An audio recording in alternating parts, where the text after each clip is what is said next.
journey that is infertility. I work with women to remove the psychological blocks that are preventing them from falling pregnant, and this allows space for true fertility mindset transformation.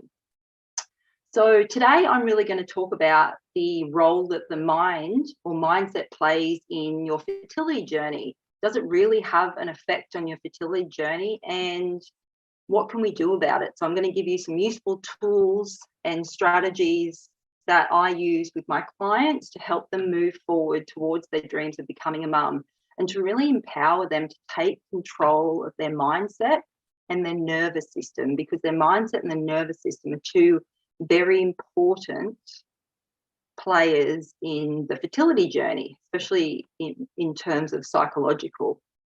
So I'm going to chat about that. I'm going to just give you a bit of a brief overview of me and my journey to birthing 3 children, I guess, in a business, and then I'm going to chat all about mindset. So as I said, my name is Louise, but most of my friends and everyone I talk to know me as Lou, so you can call me Lou. And I battled infertility for 6 long years. We reached rock bottom physically and emotionally, and I did it all. I did it all in that time. 5.5 years into my fertility journey, I walked into my fertility specialist office, and she delivered the news of yet another failed pregnancy test. And as you can imagine, I was completely devastated. 5.5 years, I'd hit rock bottom. I'd also been diagnosed with chronic fatigue, adrenal fatigue, celiac disease, and also depression. So I was a broken woman. And she said to me, Lou, I can't see you for 6 months because your mental health and your physical health is so bad that no matter what I do, I don't believe that you will fall pregnant. And that was potentially, at the time, one of the worst things that somebody could have said to me, because I was absolutely devastated.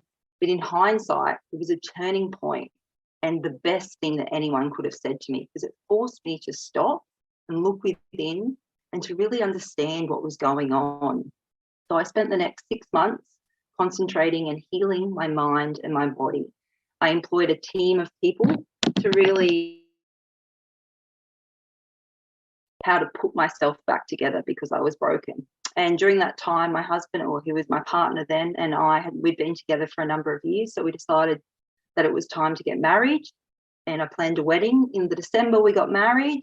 And in the January, which was 6 months to the day after I'd left the fertility specialist office that last time, so that was the 5th of January 2017, I walked into the office, and she started with a round of blood tests to take for the next round of IVF, as you do. And I left that office, and the next day I was on the way home from work, and she said, are you sitting down? And I said, yeah. And she said, you're pregnant. And I just couldn't believe it. I just couldn't believe it. It was our miracle baby. 9 months to the day after our wedding, I gave birth to our first son. And it was then that the penny really started to drop. The mind and the body and the connection they have with the fertility journey. It's the mind and the body inextricably linked. One can't function without the other. And the influence the mind has on our fertility journey is unquestionable. So I guess that's when the penny dropped, and over the next few years, that's when I really started training, and my business was born. So I've birthed this business and 3 kids in 4.5 years. So that's been really exciting. So that's just a bit of a background on me and what I do and how I got here. But today, I really want to talk about your mindset and how this affects your body, your hormones, and your ability to conceive. So when you first start trying for a baby, you get some vitamins, you Google some fertility friendly foods, you go and see your GP, you get all the blood work done, your weight's in a reasonable range, you're doing the right amount of exercise, you're not drinking alcohol, you're ticking all the boxes. But generally, our mindset is not considered at this point in time, and how it could be affecting our fertility journey then or later on the journey. And here's the thing, mindset is key. It's a key piece of conception journey, but it's one that many ignore. And I know it sounds a little woo-woo, but there's science to back this up. And it's not as simple as thinking yourself pregnant, but our minds do affect our bodies and the choices we make. In fact, our mind, the mind-body connection, it is a two-way street. So our bodies definitely have an impact on our mental health. As new research suggests, gut health and mood indicates, and scientists are now calling our gut our second brain. Gut instinct, intuition, it's all linked. But the connection works the other way as well. And our mindsets have an impact on our bodies and our physical health. Studies have shown that more positive outlook actually improves physical health and boosts your immune system. Plus, it can lower stress, which definitely impacts hormone balance. So really understanding how the mindset can affect your mental health and understanding what to do about it is key. So the first thing really is to talk about stress and how stress impacts our nervous system and how that's affecting our mindset. So working 80-hour weeks in a really stressful position, you're a wife, a partner, you have a household to look after, and you're also somewhere in between trying to have some form of life outside of work. So no wonder your nervous system is constantly in stress response. Your cortisol levels are ridiculous levels and you can't fight your mind. We live in a very fast-paced society that normalizes stress. It tells us to keep going, to not slow down. As a result, sleep is suffering, your emotions are put out of balance, and you have inflammation in your body. And over time, your body is constantly in fight-flight response. It's so busy trying to control this response that there's nothing left for reproduction. And of course, it's going to be difficult to fall pregnant. We forget that. The body needs to be in a state of homeostasis to easily fall pregnant. And over time, if we ignore these first warning signs, bigger signs can present themselves as major fertility, physical health issues. And the thing is, when we're in constant fight-flight, our stress levels are through the roof, cortisol levels are ridiculous, and we lose our ability to reason with ourselves and our ability to control our mindset. So that is why learning to control your nervous system, your stress levels is so important to then learning to control your mindset and empowering you to move forward on your fertility journey. So what do you do? So this is fine to say all this, but what do we do then to regulate our nervous system? So, I mean, there's a lot of different things you can do, but I'm going to talk about 3 today. I'm going to talk about your sleep habits, where your energy is going in your morning routine. So sleep is key.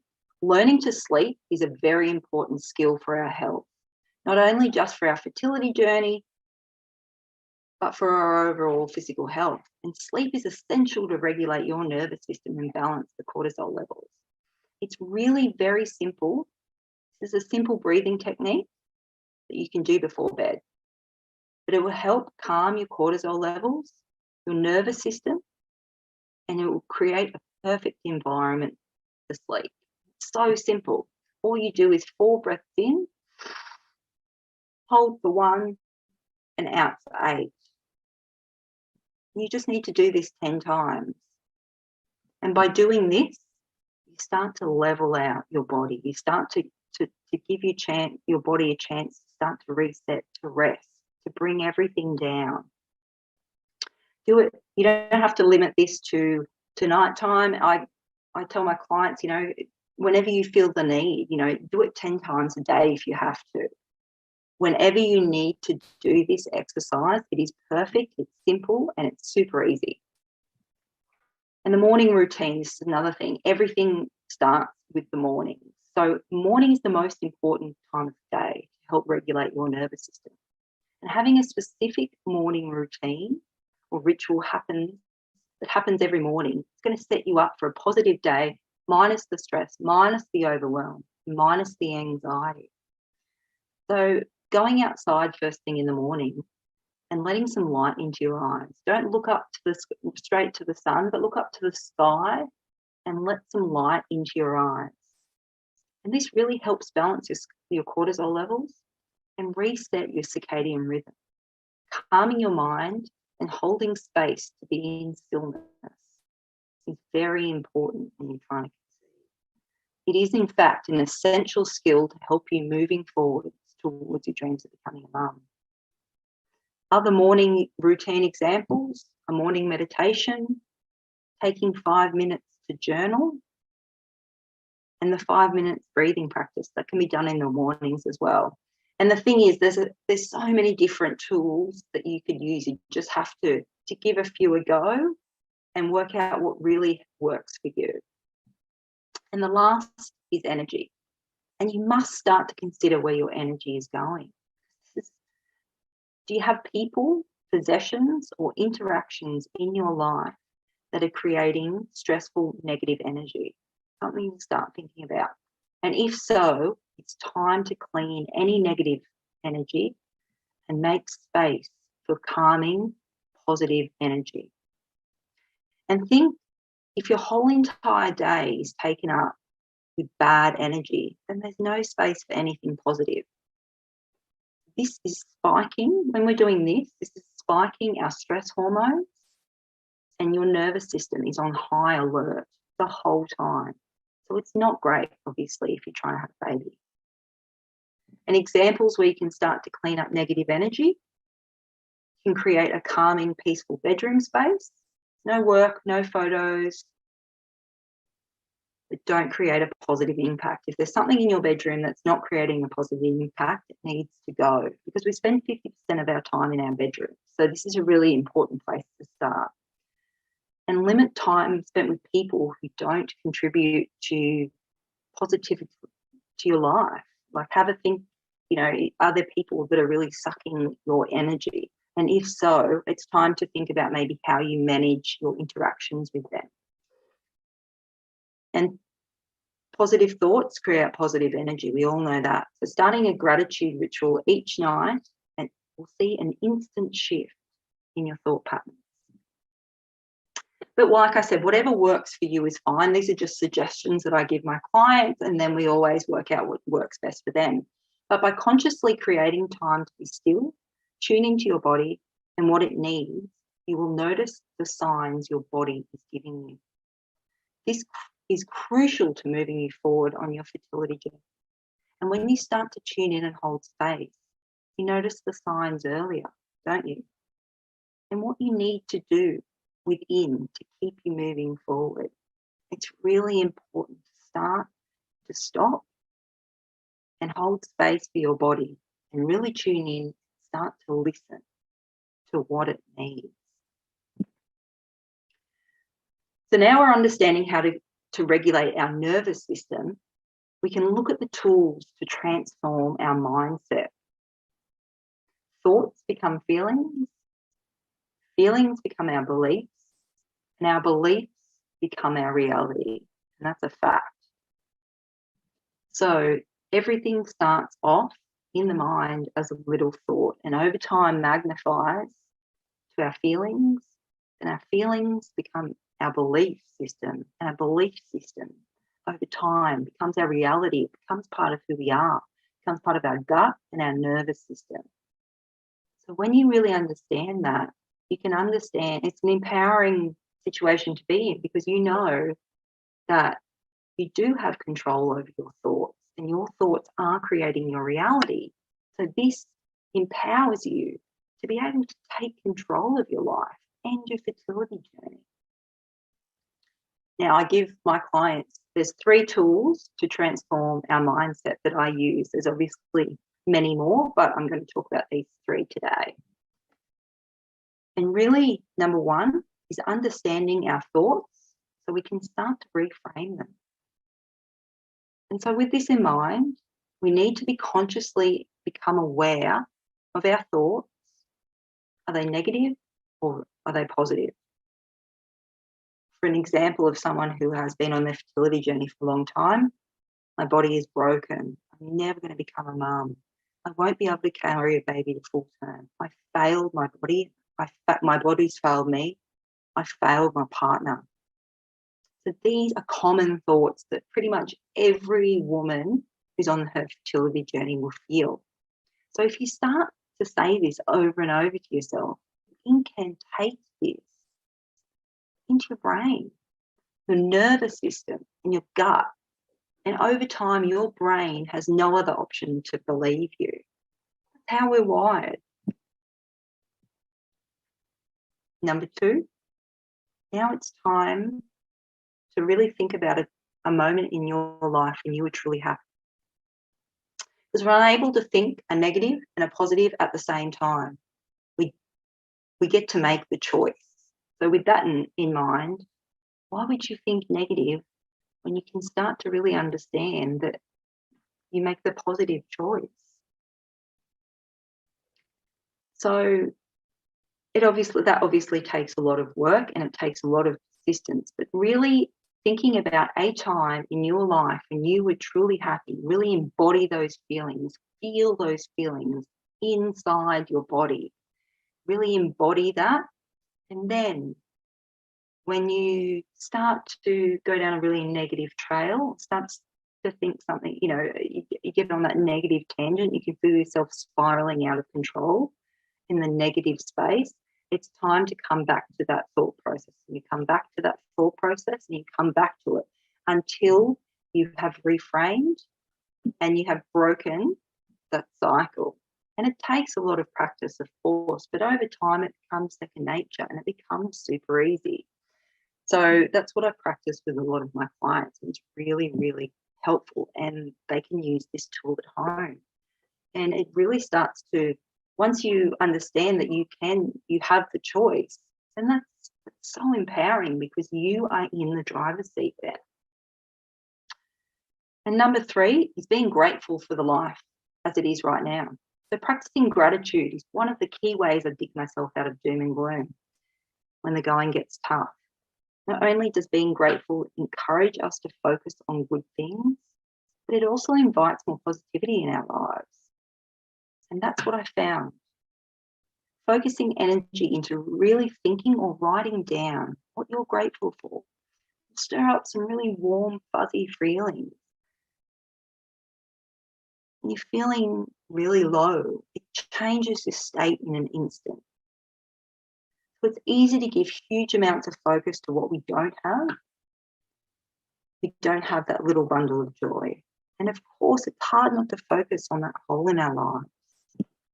That's why I make a conscious effort to throw tons of energy into really positive things in my life and give that direction to my clients as well.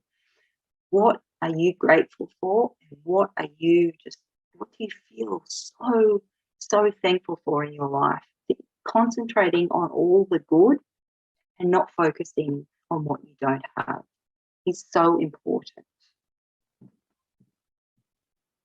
And all of these tools will empower you to gain control of your mindset. And over time, it's not an extensive list by any means, but it's just a couple of examples which can be done.